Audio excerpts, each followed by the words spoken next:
Hi, this is Christopher Schneider, and I am joined by one of the Hall of Famers Oh of our boy. American educators, David Berliner, Dr. David Berliner. Uh, Pardon me, Doctor, but I'm going to give you a quick introduction.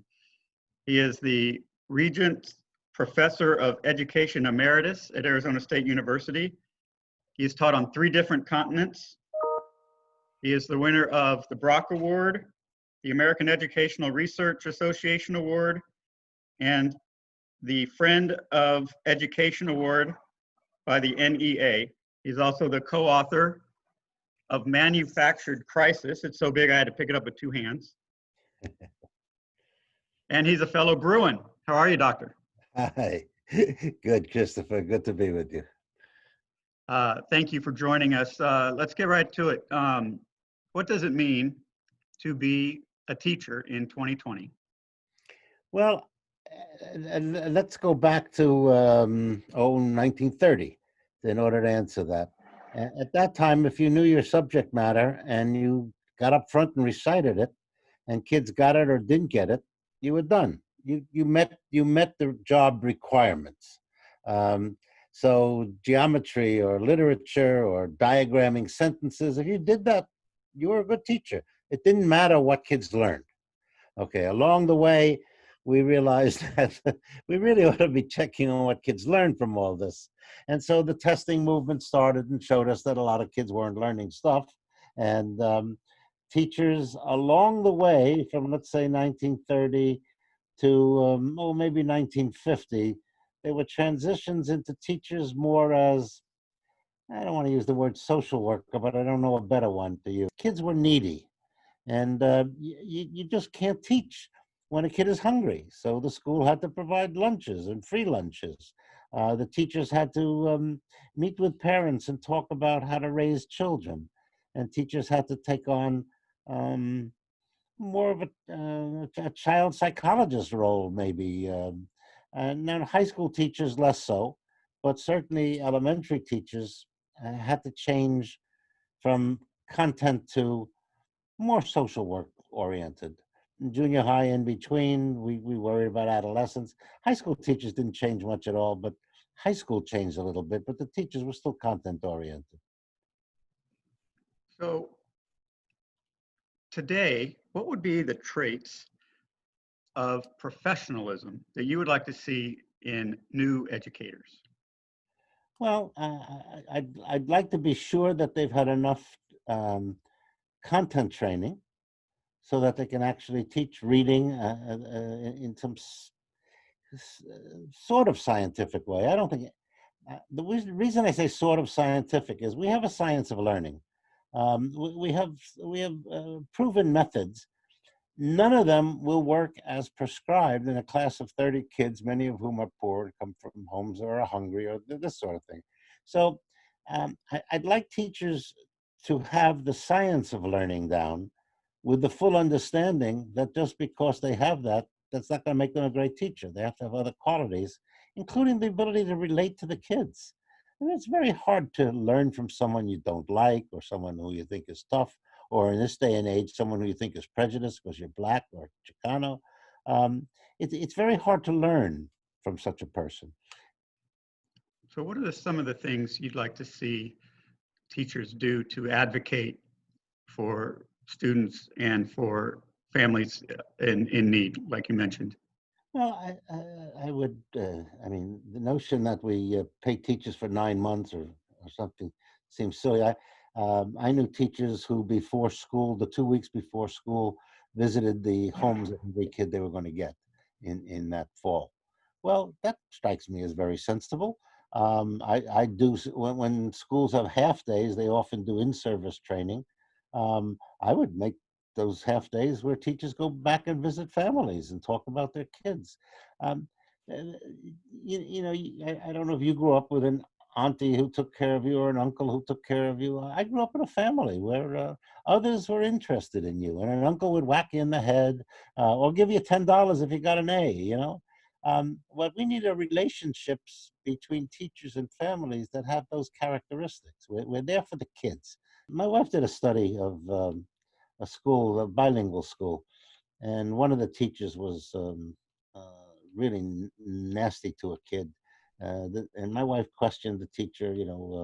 He's sometimes late. His parents don't seem to care. He doesn't always get his homework done. And went on. So my wife looked up the family. Well, it was a single mother from the other side of town who was lying to get her kid in a good school. So she was bringing the kid every morning. So they were late sometimes. And the mother was a working mother. And, anyway, the point was the teacher completely misunderstood what the life circumstances of the kid were. And it was a lesson to us that teachers need to know those life circumstances. I studied expert teachers, and I spent pretty close to a decade trying to find expert teachers and talking to them and watching them and filming them and doing experiments on them. And they're really quite remarkable. And this one guy was, I think it was like a fifth grade class, and he was teaching the solar system. And he had the kids, one kid had a big sign called the sun, and he just stood in the center of the classroom. And another kid was Mercury and Saturn and the Earth, and they were around him at different spaces and revolving. They were walking around the classroom. And he was trying to teach about a fifth grade class. He was teaching the solar system, and it went on. It was just a beautiful lesson. And I said to him, I said, that was really a terrific lesson. He said, yeah, you should have seen me the first time.